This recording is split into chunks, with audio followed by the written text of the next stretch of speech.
একই ম্যাচে সম্পূর্ণ বিপরীত দুই রেকর্ড দেখল ক্রিকেট বিশ্ব। টি-20 বিশ্বকাপে আফ্রিকা অঞ্চলের বাছাই পর্বের এক ম্যাচে দেখা মিলেছে টি-20-র ইতিহাসে অষ্টম সর্বোচ্চ রান এবং সর্বনিম্ন রানের রেকর্ড। অবিশ্বাস্য এই ঘটনা ঘটেছে নাইজেরিয়া আইভরি কোস্ট ম্যাচে। 2026 টি-20 বিশ্বকাপের আফ্রিকান অঞ্চলের বাছাইয়ে নাইজেরিয়ার বিপক্ষে মাত্র 7 রানে অল আউট হয়েছে আইভরি কোস্ট। আন্তর্জাতিক টি-20-তে এটি সর্বনিম্ন স্কোর। আন্তর্জাতিক টি-20-তে সর্বনিম্ন রানে অল আউটের ঘটনা এতদিন ছিল আইল অব ম্যান অব মঙ্গোলিয়ার। দুটি দলই অল আউট হয়েছিল 10 রানে।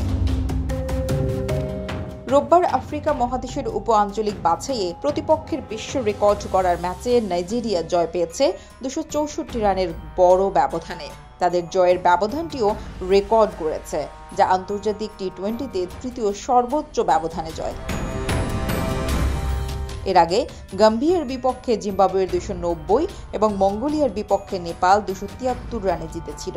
রোববার আগে ব্যাট করতে নেমে নাইজেরিয়া টি-20-র ইতিহাসে অষ্টম সর্বোচ্চ 271 রান সংগ্রহ করে। ম্যাচটিতে আগে ব্যাট করতে নেমে ঝড় তোলে নাইজেরিয়ার ব্যাটাররা।